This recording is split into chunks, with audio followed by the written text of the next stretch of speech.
You're going to have fun.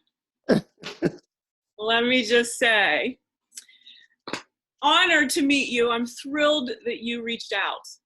Well, I was great to see you on the podcast or whatever he calls that his outreach with Paul. His Paul is better with Paul. It was phenomenal. Better with Paul. I never stop talking about Paul Carrick-Brunson. All right, Juan, you don't probably know this, but I have officially had it certified in my own mind that I'm the first official spinoff. I've created my own web series. That's what I call it. We're recording one right now. Okay. You're able to tell me whether I can YouTube this or not. But my web series is called #Deeper with Deb. Okay. And you're the fourth guest today. Okay. We launched today, May 5th. So you just showed up at the perfect moment. I've had 4 guests today. I started with a PhD who's in Calcutta, India. Then I had another guest in Baltimore. And then I had a third guest.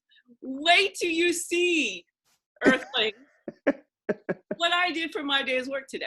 So, all right. Back over to you. How are you Sounds great. I'm doing good.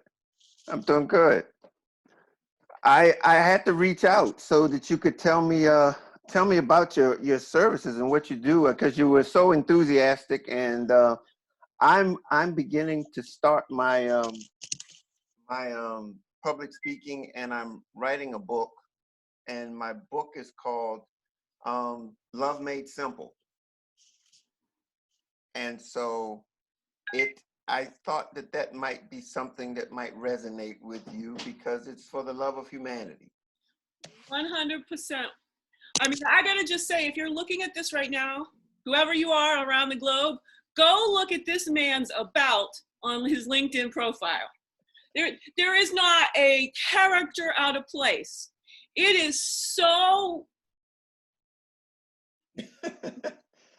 standing O, Juan.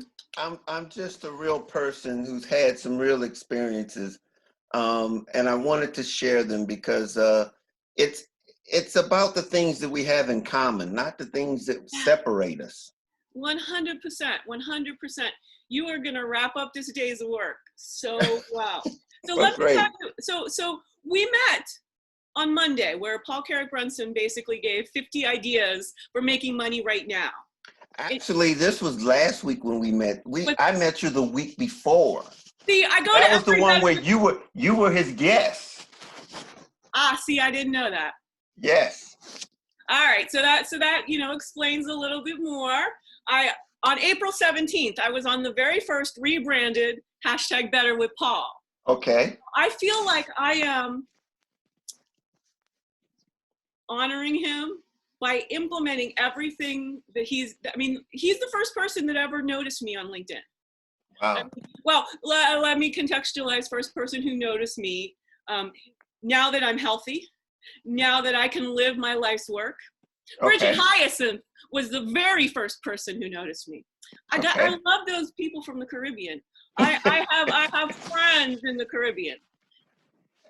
They have a way of being able to make everybody feel accepted.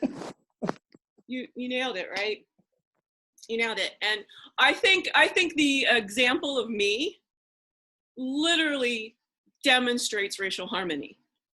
And that's why I asked to just turn on the recording, just let this happen. We both know, so we're becoming friends, but because this is a demonstration of what happens when 2 American strangers, every other white woman, black man, meeting first time, here it is recorded. You're going to see somebody whose brand is universal love, meet somebody whose brand is global unity. And that's what it's all about. That's what it's all about. We find so much time trying to divide. And I mean, in all facets of our lives, we're wanting to separate. And the one thing that we have a connection with is the simplicity of love. The thing that we all have in common is the well-being for one another, or for one another, you know, because if we have that what I have, you need, and what Mhm. you need, I have. It's that simple. And I have, you know, found in so many ways, there's been a division. I mean, you think about love, and you first thing that you think about is you go, it's a religious word, and you go, well, why is that? Well, why is it that it has to be a religious word? Right. Where there is something that we all have in common, apart from being religious. If we're human, we all have the same times table that we're living in, and why can't we just address the things that we have in common versus the things that separate us?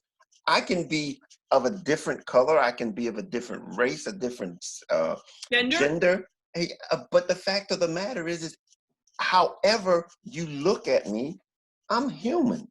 Yeah, absolutely. It's not that difficult. It is really not that difficult. And so I wanted to share something in a way that speaks to the very fiber as to who we are, I think and stop the fighting over the minors, and let's focus on the things that make us all common, make us all the same. yeah. I mean, and even in this particular time that we're going through right now with this pandemic, I mean, you're now beginning to see how one decision, one person's decision, affects another one, and so on and so on and so on. Yeah. It's really, if you can't see it now, it's, boy, you really won't ever be able to see it, because you know, we're talking about social distancing, and people are just not having a clue as it relates to how significant that is, and how we can better serve one another by doing the things that protect someone else. Right. So, I mean, the book has so many different aspects. I mean, it really crosses every sect of life. I mean, it doesn't really matter what your need is. Love meets that need. It sure does. It really does. Amen. That's all that's missing, y'all. Yeah, that's it. I mean, from coast to coast, from sea to sea. I mean, now, I'm not saying that this is the easiest thing in the world to do. I'm just saying that it's simple, because it's going to take a sacrifice for you to give something to someone else, to give of yourself to someone else. That's the essence of love. It has to cost you something. But the same thing is that they're going to be giving you something back that's costing them something. So it's almost as though we're bartering with love. So I'm going to try what you just said. I'm going to try and help people a little bit with this, because my definition of love, 2 words. And this is actually, physicists will agree with me. Love is life force. You got to give life force to receive life force. You got to invest the time to call. I use a statement in the book, and the book won't be out until July. It's actually in the. Okay. Glad you're talking about it. Yeah, it's in the. It's actually in the proofreading at this point right now. It's getting proofread. Okay, it goes to layout probably by the end of the week, and then it'll be in post-launch probably in June. In late June, it'll go to pre-launch. You keep me right up at the top of the people getting notified. I'm gonna keep sharing it out, right? And I gotta tell you, I have another word for you, another definition. What's that? As a businesswoman, as a businessman, I've pivoted. We're not entrepreneurs. We're not solopreneurs. We're soulpreneurs. I have dropping sometime in June or July. I have an article in Entrepreneur magazine. Wow. I have reached out to the journalist. She has committed. You know, she runs a PR agency. So talk about things getting spread, but she's focusing on her clients. They're all in fire damaging mode. So I've booked her. And there's, look at us. I mean, wise.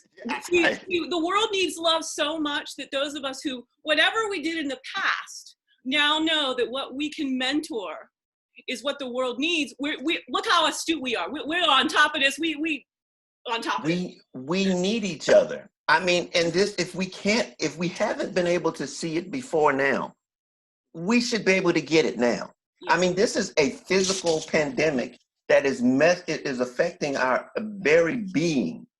And we're being able to say, hey, this isn't rocket science. It's like, hold on, you guys. I'm going to show you that you need me. I need you. Exactly. I can't succeed without you. No business. You ever heard of business making it by themselves? They can't do it. Customers are job one. There's no business, no customers. But yet they're making decisions that jeopardize the health and well-being, very lives of their own customers, just to keep the earnings reports. So I've tried to get people to notice me. You know, if we want to stop suicides from financial stress, we need to cancel Q2 earnings reports. It's that simple. If we don't have that crazy framework, then stocks won't tank. If every company, and it's going to be a big asterisk anyway. It's already going to be an asterisk of unimaginable proportions, but nobody's using the foresight to do. I mean, literally in America, every second we don't deal with the financial ramifications of the virus, it's already guaranteed that when somebody manages to do the work, there will be more suicides than deaths from the virus. So we're already still like, we don't know how many deaths we're going to get from the virus, but we are going to have Americans committing suicide. This is fierce love, y'all. Like, love is not Namsy Pam. It's not how we've packaged it up on Valentine's Day. When you are in love with humanity, you tell them about themselves. And that was the point that I was saying. It's not the easiest thing that you're ever going to do, but it's the only way. I think I posted something on LinkedIn today, and it was talking about, love is not easy. Exactly. If it was, it wouldn't be called love. Mm-hmm. It wouldn't be called love, because it takes something from you. And so, going back to the thing that you were talking about as it relates to a business philosophy, a business word, I was telling people, I was saying, love is like an investment. And it comes back to your account. Yeah. When you invest love comes back to you in an account. You putting it into an account that's going to return back to you when you don't even know it. And an example of that would be exactly what Paul said the first time I met him listened to him on his Better with Paul, when he was talking about his cousin, when he was talking about his cousin in the hospital. Great story. I mean, it was one of the things he said, that he had been pouring in and he'd been giving and giving and giving and giving. And then when it came to a point where it was out of his control, right. He had no way of being able to get to his cousin. And the love came back to him in a way that he could not even imagine. It was a phenomenal story. So y'all, this is on my YouTube. This was the Passion, Purpose, Vision episode that I was on with Paul. The introductory before he brought the guests on, and we've been having the best time. Christy and Chris and I, we are just a family from that broadcast. And Paul said he had a cousin who's in the hospital, and through the power of the internet, through just one little thing, he actually found somebody who could go and help her in real life, in person. This global network that follows Paul Carrick Brunson just showed up, and it's going to keep happening because we're together because of him. So he's not going to know for a long time what he caused by us having conversations. And I'm going to tell you, when he said that, that's another part that's in my book, because I look at humanity as a symbol of the internet, so to speak, because it's the connections that we make that goes well beyond. We are just a URL by ourselves. It's not until we put it out there is that we spread out, and that we begin to reach out to touch one another that we begin to receive that back from each other that we need. But we've got to put ourselves out there. And it's just so amazing how we're doing these things, and yet it's right before us, and we can't even recognize it. Yeah. We can't even recognize it. It's so very clear. It's so clear. And you know, it's the failure of our education system. And I'm going to dial it into just one variable, because I can make it perfectly clear. Look at the two of us, grown-ass adults having fun, and we're moving, right? We're kind of stuck trying to stay in front of this webcam, but the both of us are getting our movement on. When we stick those first graders in those hard-ass desks, and we stop them from moving, and we discipline them for being just kids, but that's because the teacher has to take care of way too many of them, so she needs to keep them dialed down. But that harms the learning process. Kids, they learn when, you know, so it's like, oh, the kid will get excited when the teacher hits the right subject. So some kids dial down English, other kids dial into science, but we don't let them move. And that movement is, again, y'all are seeing the two of us, our commonalities. We have to express it. You do not know what you've just tapped into. You have just tapped into one of my personal stories when you talk about the educational system. Because I was a person who grew up in a system that was, and it's no different than any other system. I'm not going to say it was any worse than the other. But our education system is a system based on comparison. They put you in a little box, and you have to compare, and you have to measure up to everybody else so that they can validate themselves as they're putting us through this system. Yeah. And not speaking to the very individuality of the child and what their needs are. And so as a result, you know, I was just pushed through the system. And I was 37 years old before I found out that I had a learning disability. 37 years old. I was 50.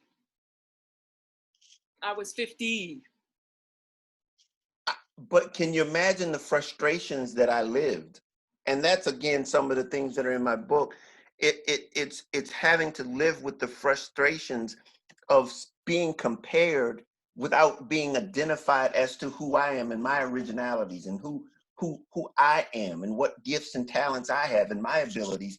And I had to figure them out in a way that made it very, very frustrating. Yeah. I mean, 37 years. Mm-hmm. And at that point in time, it was like, it wasn't like the learning disabilities disappeared. It's just, I then knew what I had to work with to make the adjustments that I needed to do to get over them. But yeah. Up until then, man, my mind was everywhere. I mean, the struggle was real. Mm-hmm. I mean, and so when you brought up the education system, man, I'm really an opponent of the fact that we really need to revamp that thing, because there are people, and especially at this time in our society, where, you know, the old formula just is not going to work anymore. Mm-hmm. You know, when we're talking about, as Paul was talking about the other day, you know, he's talking about by the year 2023 that the economy is going to be driven by, you know, contractors and independent contractors and small businesses. Mm-hmm. 70%. Yes. That, you know, that old formula of the old go to school and get your degree and fall and hope to get a good job, it ain't gonna be there. And I'll tell you what, whoever he got, you know, the project, it's not the case. On LinkedIn right now, the headline is saying Disney Worldwide in jeopardy. Disney is about to poof because wow. of the burden of the amusement parks. So probably in some way they'll be able to save the movie, but then again, they need all those animators to get. I mean, if Disney is one of the first companies, because again, it's a person-driven company. They need customers, and if the customers can't come to the Disney, they can't go to the theaters and pay the high ticket with the popcorn and everything. Disney, it's right. Let me actually go verify this. I think It might still be there, and I just want to get what the headline is. Very specifically on LinkedIn, you know, we get that Right. The news ticker. yeah. Virus is pushing Disney to the brink. 4 hours ago. So guess what, people? And this is really important. Your job is not your savior. You might have a job for another month or another 5 months, but again, here's a little bit of bold prediction, Elon Musk style. Okay, Paul's gotten this in my head from his thought leaders, where you know, I don't agree with Elon Musk. I never really followed him, but seeing why Paul does, that he's going, this guy keeps saying Mars, and then he keeps bringing Mars all the way down. And Deb's like, hold up, I got to get Elon Musk's attention, because he needs to just pivot that workforce to be making that brand new city on Earth in Africa. That's right. We got Earthlings. Don't have homes. Now we're going to ship rich people. I mean, again, he's saying it's not going to be expensive, but he's going to ship rich people to Mars. Let's be perfectly fucking clear who's going to get on the rocket ship to go to Mars, to a brand new city. Make that city in Africa. I know the country it should go in. It's Botswana. Wow. Botswana. So here's Deb Halfrich in her prognostication. I have gotten a citizen journalist report from a microbiologist in Botswana, who I've been connected to on LinkedIn for 5 years, from fall 2015, I remember Belopi, because I was talking about the #1 Ladies Detective Agency series on a little live networking that happened every Monday night. And so I'm just talking about how much I love Jill Scott, how much, right? She's versus us traditionally built women. So, I mean, who can pick, right? Erica, Jill. Right. But again, like Babyface was clearly the winner. Jill is clearly my hometown favorite. I got you. These are my college friends, Troy and Kurt. They grew up in the Overbrook hood in Philly.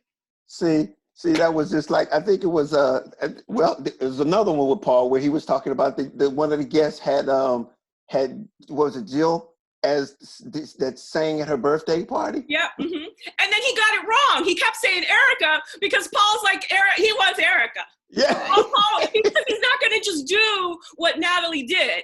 He's like, Paul, and because he kept telling Jill.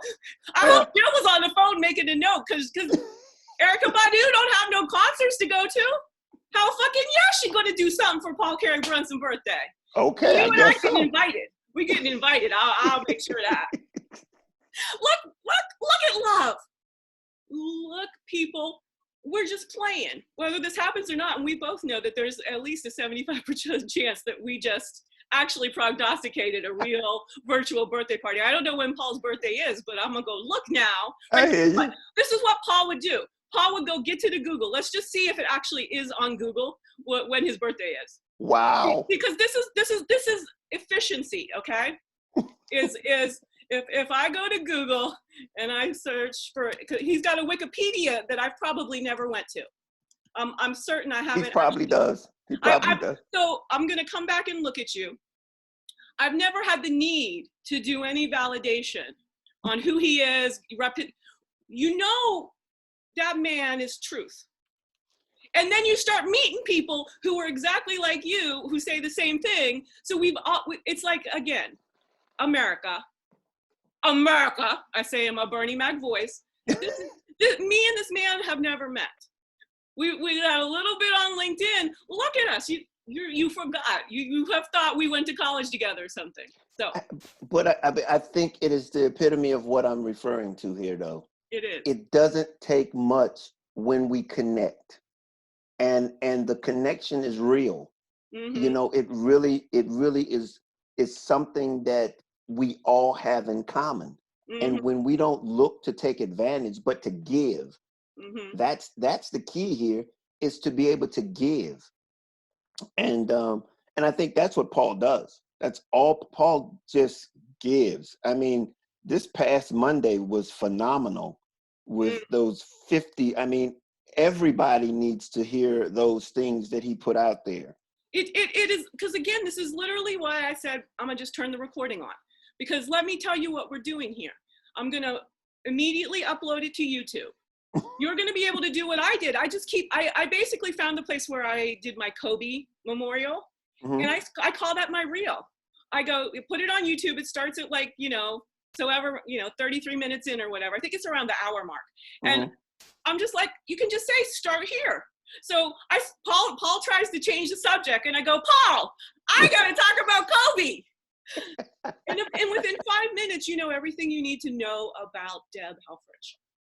So I've been spreading it around as my reel. My very first global broadcast. I'm like, I'm done. I don't need to audition ever again. I admire you for doing it. I need to do the same thing. You're going to do it with this conversation. You'll find the place. I mean, you have said some brilliant stuff. So you can go through and say, what was that nugget? And I'm going to let you talk right now with this in your mind. That we're doing this recording. It'll be on YouTube. And you can send people right to this place where I'm going to turn it over to you. And you do a little promo for your business. How people can come and work with you.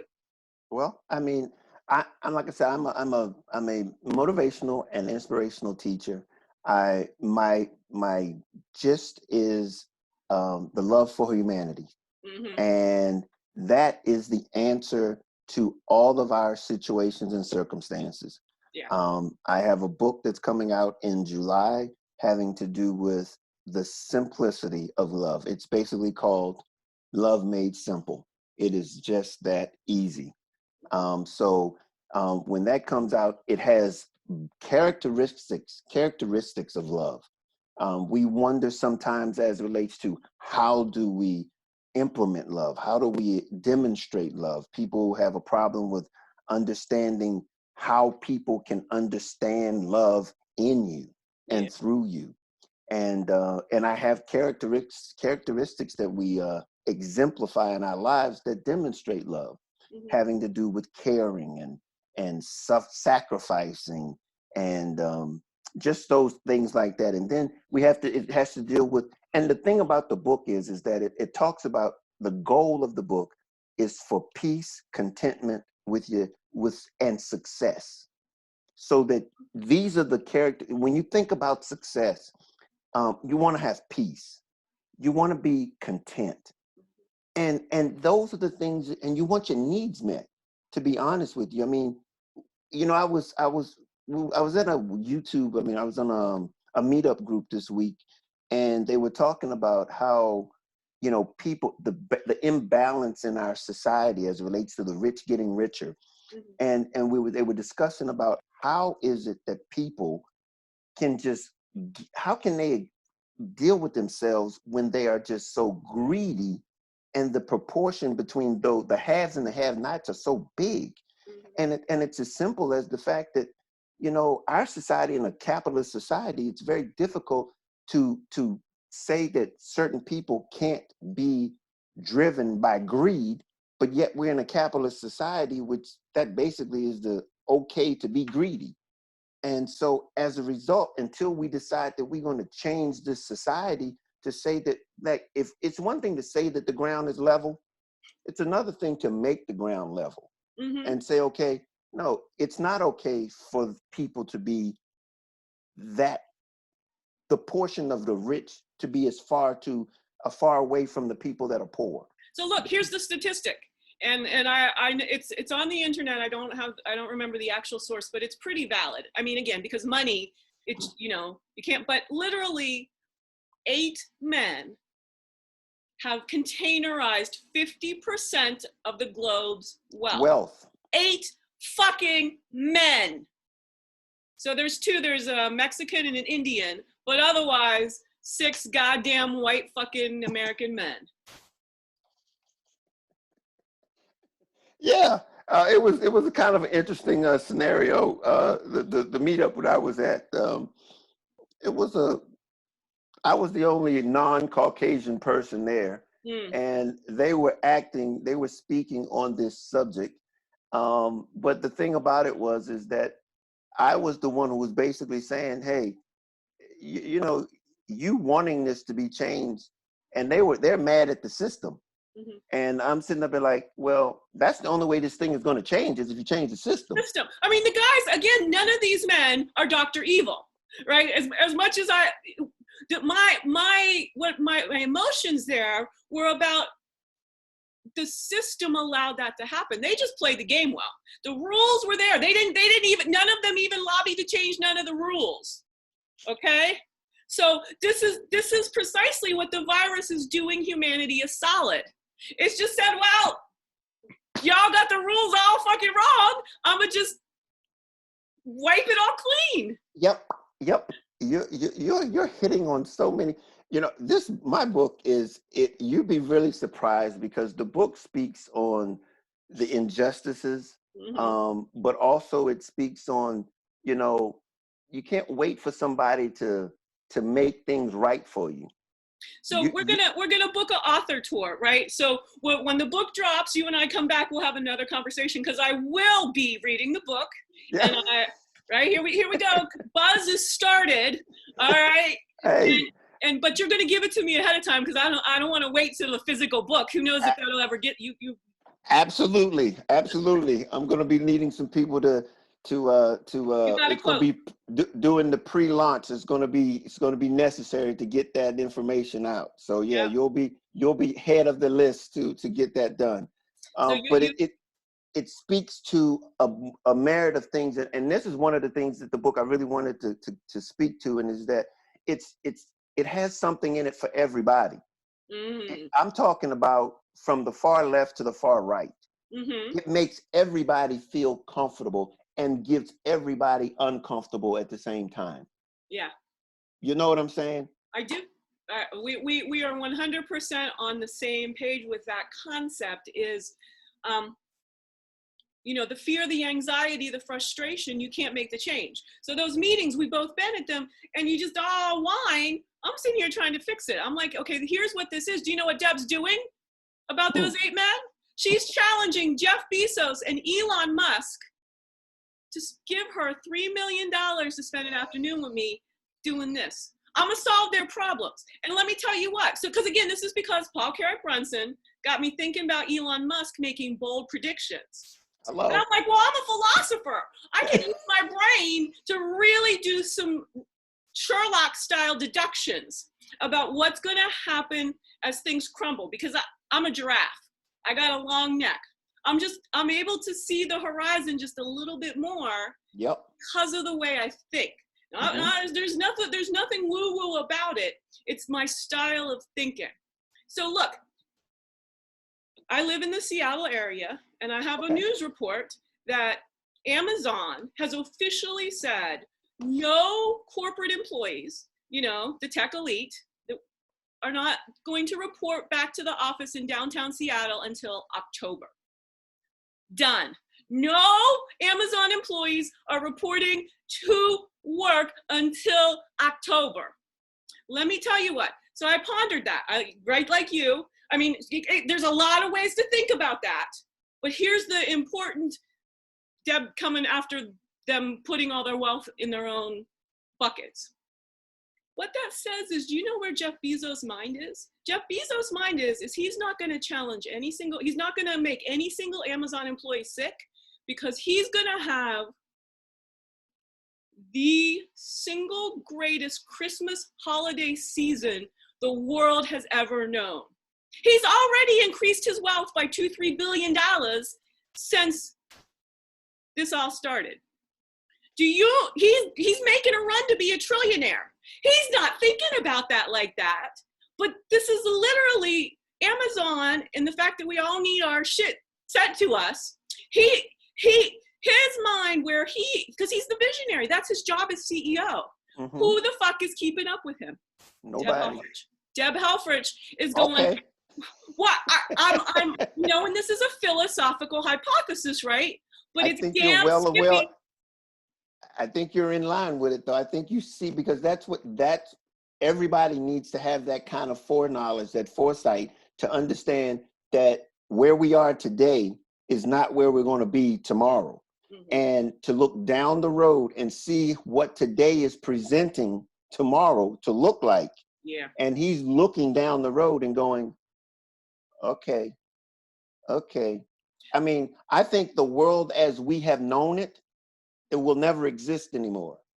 I have an actual quote, and I've been saying this now for a few weeks, but this is an actual quote that I'm coming after anybody steals my copyright, my trademark. Precedent has left Earth as of March 2020. Yeah, Precedent has left Earth. I And get you. nobody's keeping, we're all, they're all, especially decision makers, are in reaction mode. And they're trying to meet their Q2, and then what happens in Q3, and they're not considering people's health.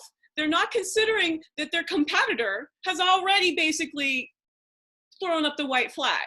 We know that, and so all summer long, 2020 is going to be day after day, companies go bankrupt because their people can't come to work. And what's happening is, so of course, always the people at the bottom of the pyramid are stop being able to eat and pay rent and pay utilities. I mean, this happened within a couple weeks. The America's not dealing with it. Again, I haven't got my $1,200. I don't think Most, that's you gonna know, happen. most of the people who actually needed the $1,200 wouldn't have gotten it. It's going to go straight to the middle class with the direct deposit. The people who got it are the people just doing fine. I'm telling you, when the historians come, 45 is committing genocide, and he should be booked for attempted goddamn murder for Bleachgate. Yeah. Bleachgate. Look, November is coming. November is coming. It's a long ways off, but it's coming. It's coming. And I think it's going to be very interesting to see how that turns out. So I'm going to prognosticate again. We'll figure out where this is. I don't think he'll make it to November.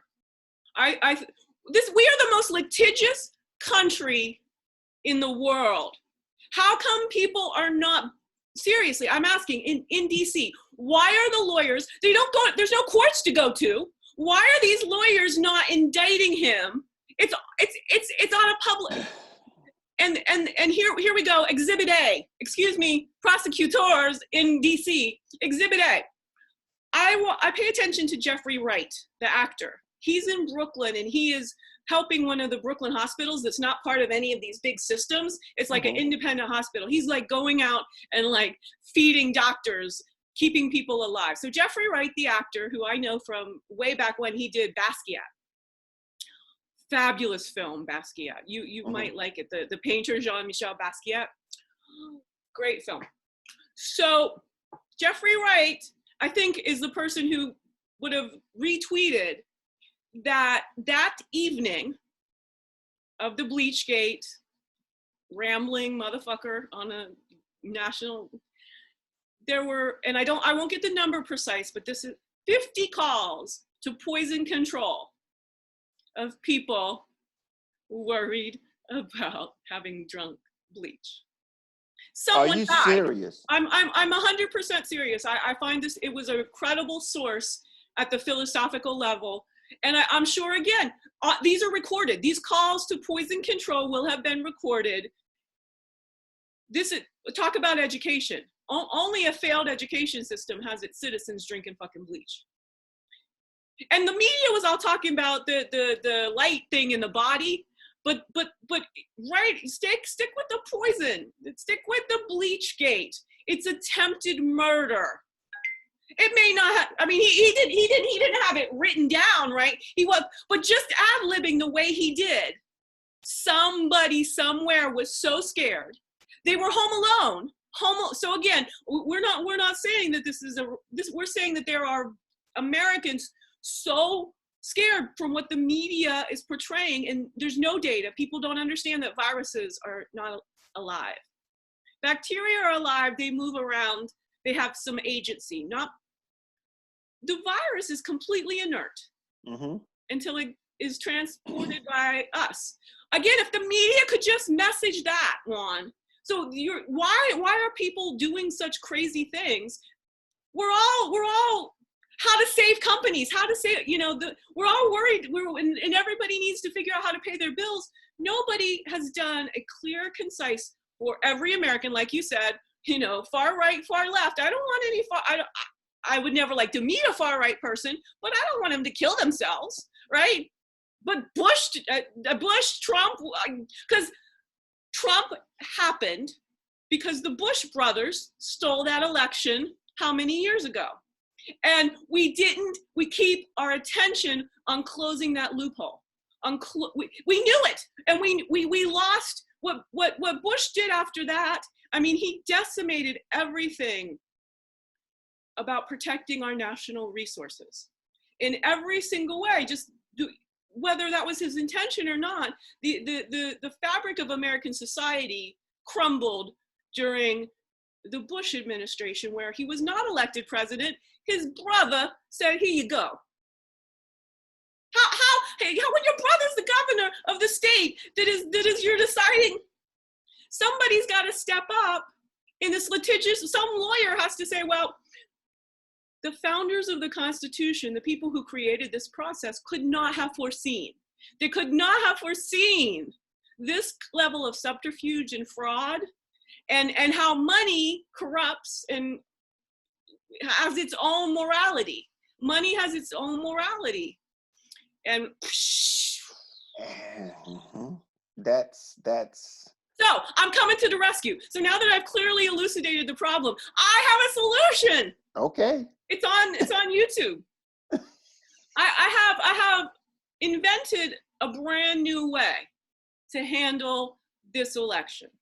Now, this is philosophy. This is a hypothesis. Well, right. God damn, it's good. It's really good.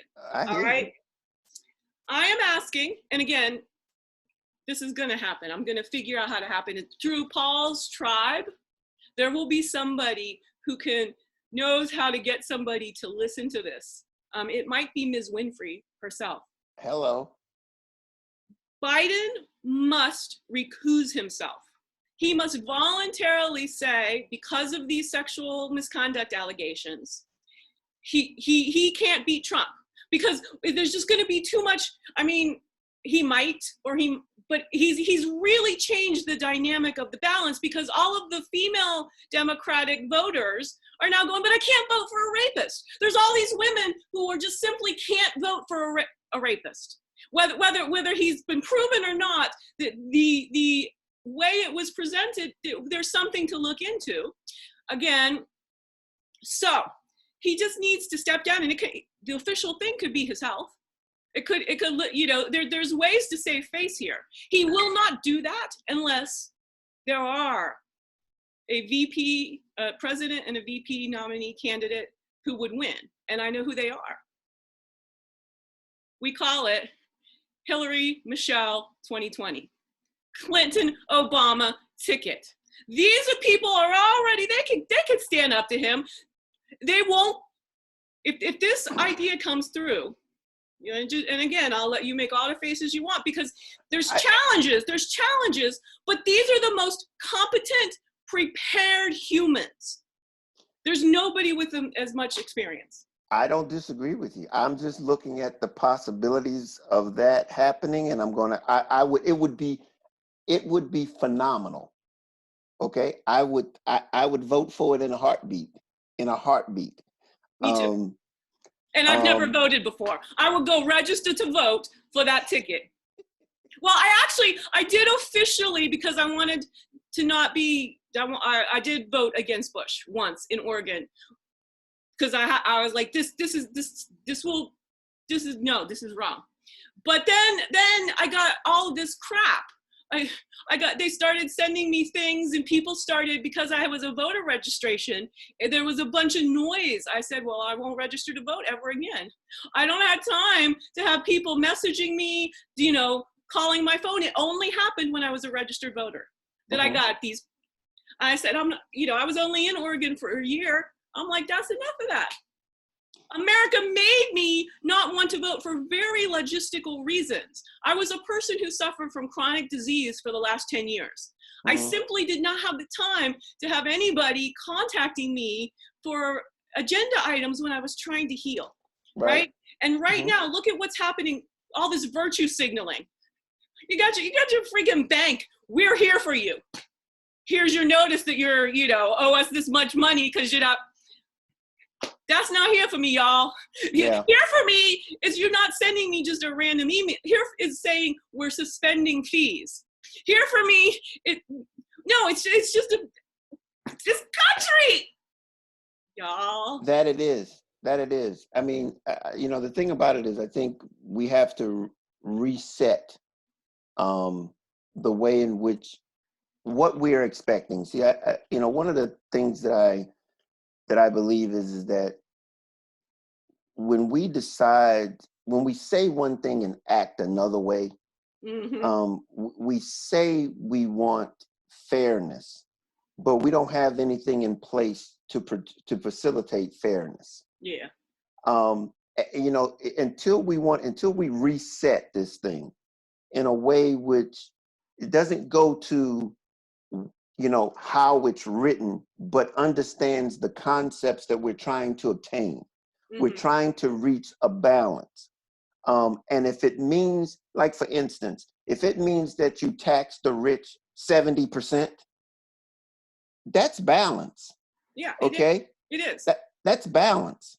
But when you say that democracy overrules balance, then you can't go by saying that it's we here for everybody and it's fair. Yeah. It's not. And so until we reset this thing and decide that we want to make it what we say we want to make it, instead of it's just a tongue in cheek.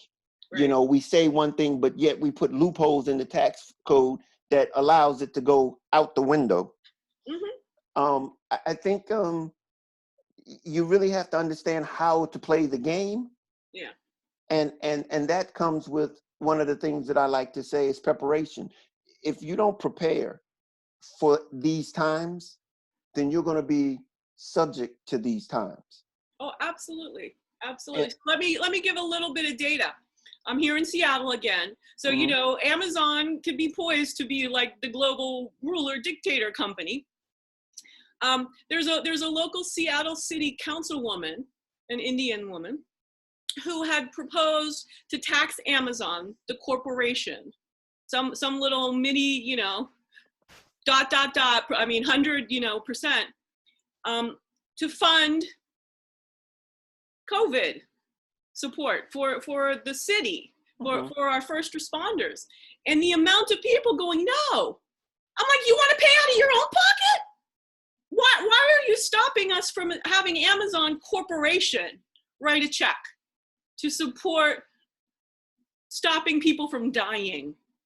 Who are these humans who are having objections?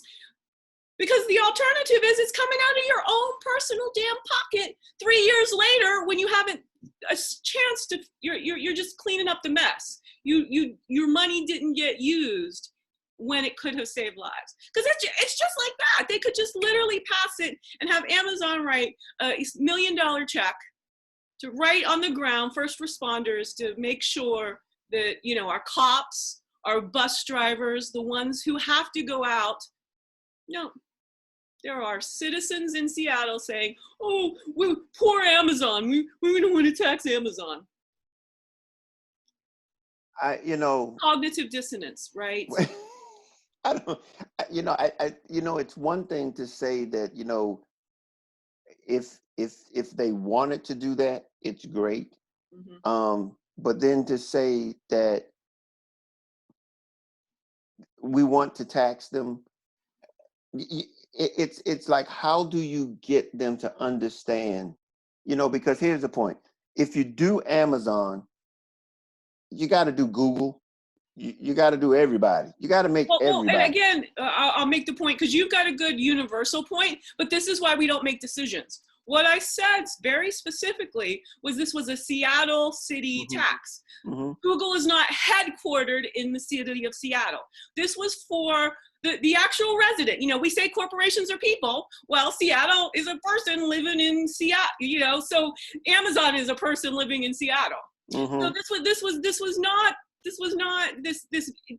It Again, was they keep local. saying it's going to, harm all this stuff. This was a very specific targeted for a very specific functionality. So there probably would have been date limits on it. It would be like, okay, well, we handle this.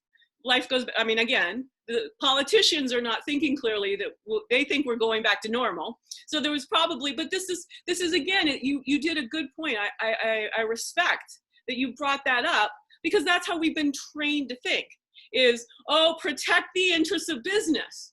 We're always trying to care for these goddamn businesses before humans, and then we miss the point. We miss a valid piece of data that said this is a Seattle initiative. So it doesn't. Nobody else has to. It doesn't affect any other corporate. It's so. But it's so interesting because we were trained and we don't listen very well. We're participating, and sometimes we don't get. And it's not, of course, a judgment or anything. It's kind of literally a demonstration of philosophy, if I will, is Americans are taught things are either or, they're cause and effect. It's very linear thinking.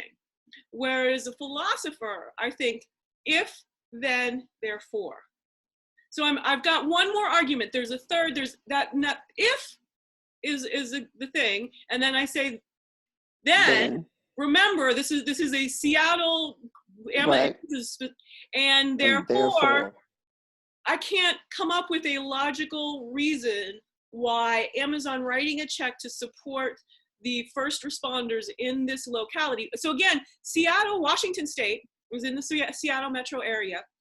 We had the very first death on February 21st. So again, people are not, my contacts again, it was like crazy Deb, but Deb has premise after premise after premise of really reputable news reporting that she's looking at this and she's letting it marinate and she's going, this is a real good example to share on her web series, #DeeperWithDeb.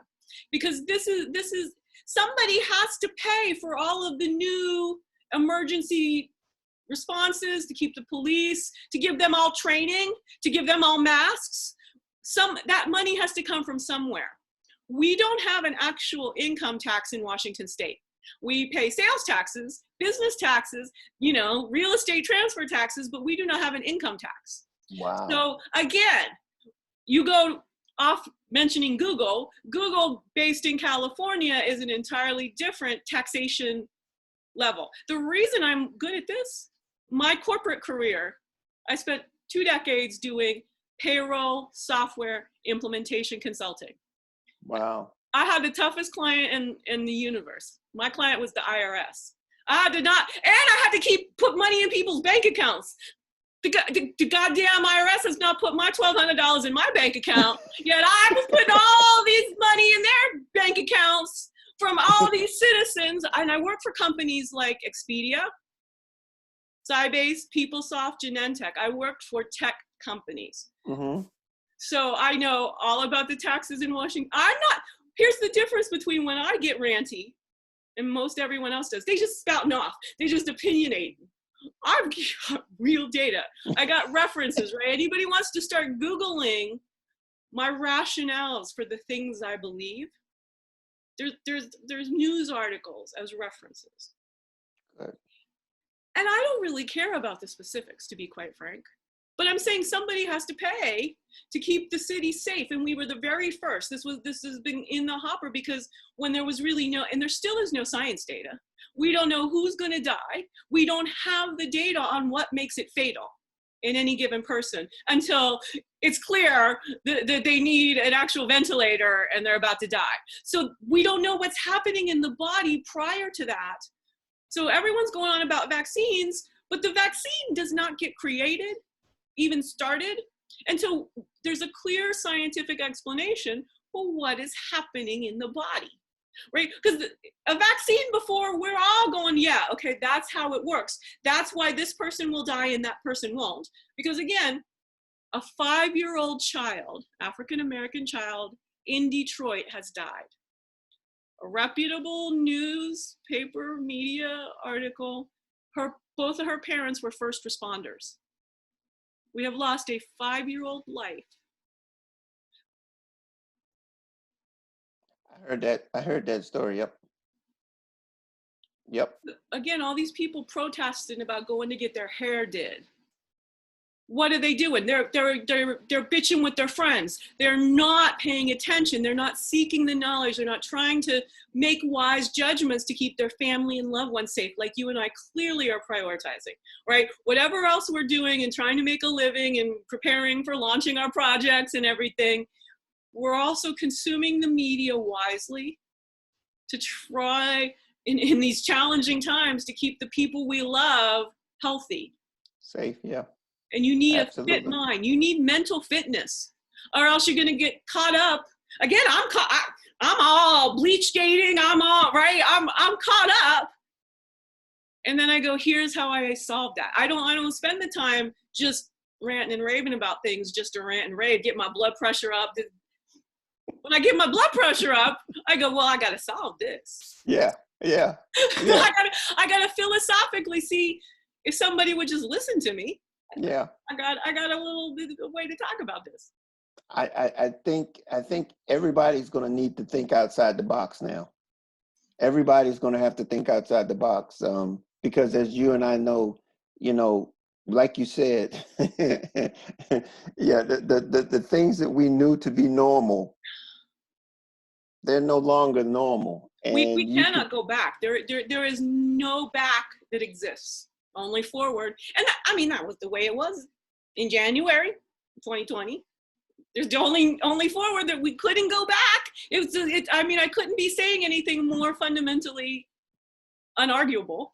Right. That we Absolutely. all were living like the past was important and we could do what we did in the past and that would guarantee the future.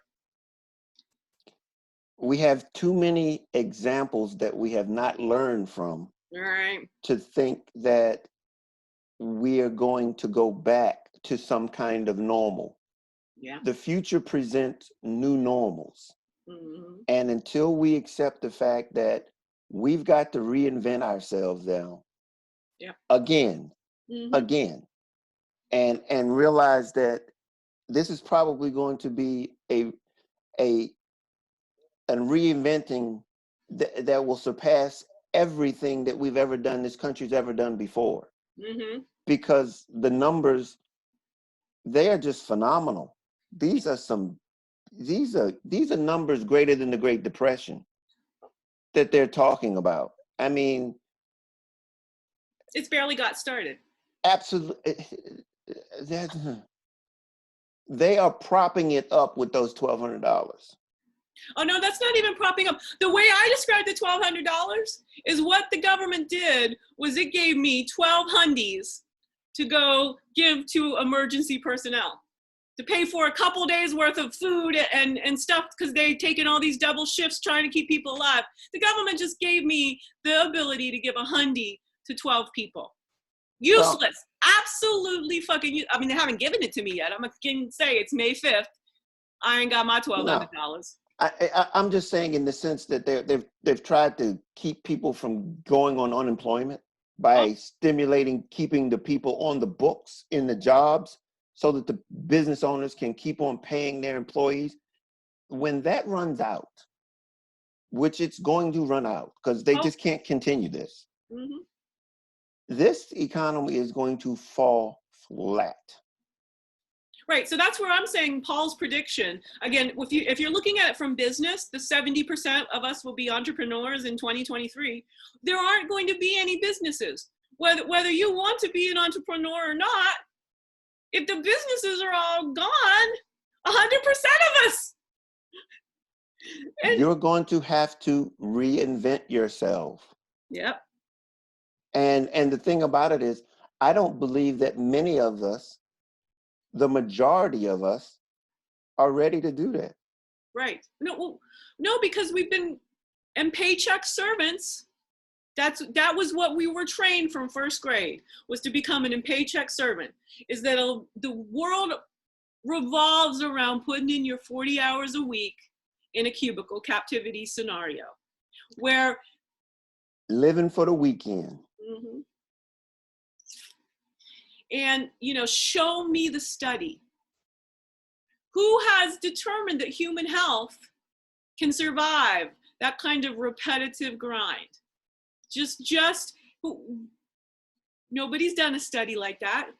But I'll tell you what, we have details. We know that's why 50-year-old men have all this levels of heart attack. They just simply cannot physically forget about the mental stress. We know there's plenty of mental stress, plenty of, competition, but just simply from the fact that you put your body in this rigid routine, you are setting yourself up for chronic disease in your 50s.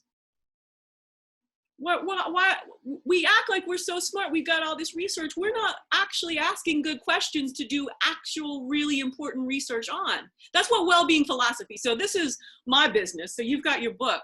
I'm trying to create the Well-Being Philosophy Institute. I think you're opening up a lot of things that a lot of people are going to be not surprised at, but are going to be astonished that our country or the people that you would think had our best interests in mind really don't. No. And people are going to be astonished when you are able to give them the information that ultimately we're all responsible for ourselves. And yet we have been relying on someone to tell us what they wanted us to believe, and have sold us a bill of goods that now we are going to be subject to, and it's going to cause us harm in the future. So talk about synchronicity and just meeting somebody who's kind of literally a soulpreneur, soulmate. Mm-hmm. So I did go to South Africa in 1996 to celebrate President Mandela's presidency. Mm-hmm. Love Nelson Mandela. So this is a keepsake. So I keep it here sort of subconsciously, have people know I'm a fan of Africa. I wrote a movie, and like every white person, I had to give myself an African name. But of course I'm writing the movie, so I'm the one that had to find it. I hope that somebody would give me whatever, but I think I got the one they give me. My African name, the Zulu name for me, is called Zenzile. You could call me Zenzi for short. And okay. I actually have booked through a documentary filmmaker who has worked with Paul Carrick-Brunson. I am the subject of the documentary called Zenzi. My dog is Zanzi, and she just walked into my line of vision. The documentary is called Zenzi. But the full name is Zenzile. And it means you are responsible for what you've become. But you got to have clear thinking. You won't get the results you want if you do not have clear, critical, life-centric thinking. Well, here's the thing. In addition to that, you're going to be it whether or not whatever you think is what you're going to be. Whatever you think is what you're going to be. So whether or not you are thinking what you think you should be thinking or not is a whole nother story. But what you're thinking is what you're going to be. It's why you're on Deeper with Deb. Look how deep you're thinking. I mean, it's like, again, it's just love. It's simple, but it's not easy. No. And again, there's all of the woo-woo people, the law of attraction situation no, in the sense that you have to have the imagination, but then you put in the work. There's actual real world work to get that Maserati in your driveway. Wow. There's no genie. There's no genie going to like poof it there. But if that's what you want, cool. And it's probably, we again think about the bling, but maybe what you really want is much more acceleration in your life. That's actually the need that's surfacing when you're like, I'm a law of attraction myself, a Maserati. What you're looking for is that wind in your hair, is that acceleration, that power, right? It's not the car. Because you could go do ecstatic trance dancing, which is how I lost all my weight. Ecstatic trance dancing is the same thing where you're in this hyper physicality to live music and you are enjoying life and you're dancing with your neighbors. So everyone else is in the same sort of state of really using their human body equipment that makes you mentally fit. It's called ever learning. Ever learning. Something that we you've got to massage the fact that learning is important. You've got to keep the pedal to the metal and continue to learn. Yep. What you've done today is not going to be enough for tomorrow. Right. You've got to keep getting more. And we can, and that's one of the things that I have to dismiss is when I say contentment, I talk it about in a state of where you are right now with the potential of where you're headed, with that ability to progress. It is not a stagnant place called contentment. Contentment is just a place that you possess at that moment with the intention to move forward. That's very important in understanding that growth is evident. It's important. It's essential to being able to reach your goals and objectives. So I'm gonna tell you, I mean, we're making history, right? It feels kind of like it. We've got this. Well, it's history to me. I'm talking to you about it. It's going to be history anyway. But what I mean real specifically, in that we're recording this and we're going to put it on YouTube. It's something that, you know, people can come and participate in. And we might only get 3 people to watch it, but those 3 people's lives are going to be changed. It'll be altered. There has been something, probably quite a lot of things gotten said, if they can invest the time. But guess what? I just remembered that I had imagination. I had, and I know how, because I've just done 4 hours of live improv conversations. And I remember myself watching 4 hours of Dave Chappelle last September 15th going, Dave Chappelle is my comedy soulmate and I want to work with him. His brain works like my brain. Here I am, I've just done it. I've just had 4 hours of broadcast in my own way in a conversation with strangers. Wow. See, I learned the lessons from Chappelle so much. And, you know, I don't have production values. I don't have this, that, and the other thing, but I got better. I have got live reactions. I've got this completely creative conversation with, I knew 2 of the people. So 2 complete strangers and 2 people who I've only typed comments with on LinkedIn. Well, one of them I did one. See, this is very interesting. We like to make things very simple. And then, you know, you forget, because my mind's like, right now, I haven't talked to any of these people really for like 3 years. The one that I did talk to was 3 years ago. So I have my memory banks was all there was. I did talk to Bianca before. I am really proud of this day's work. And I am going to honestly thank you so much for your willingness and reaching out. And I'll be mindful of the time, but I have nowhere to go. So I do have a 9:15. Okay. Well, I kind of felt, and this has been perfect. I'll put it on YouTube. I'll send you the URL from LinkedIn. I appreciate it. I can't thank you enough for this opportunity. It has really been an honor. Your energy has made me energetic. You have energized me. Good. And so I hope this is not the last time we get a chance to speak. It most certainly is not. It most certainly, because again, I already told you we're booking it to do a book review. Right? All right. You're gonna send me when it's You got it. I mean, and I'm gonna read it, and then we'll be able to talk at length about the book. We'll do an author book tour. Paul just talked about this, right? We just scheduled a virtual book tour. Absolutely. First stop. Absolutely. Deeper with Deb. You got it. I appreciate it. Juan. All righty. Take it easy. Thanks a lot.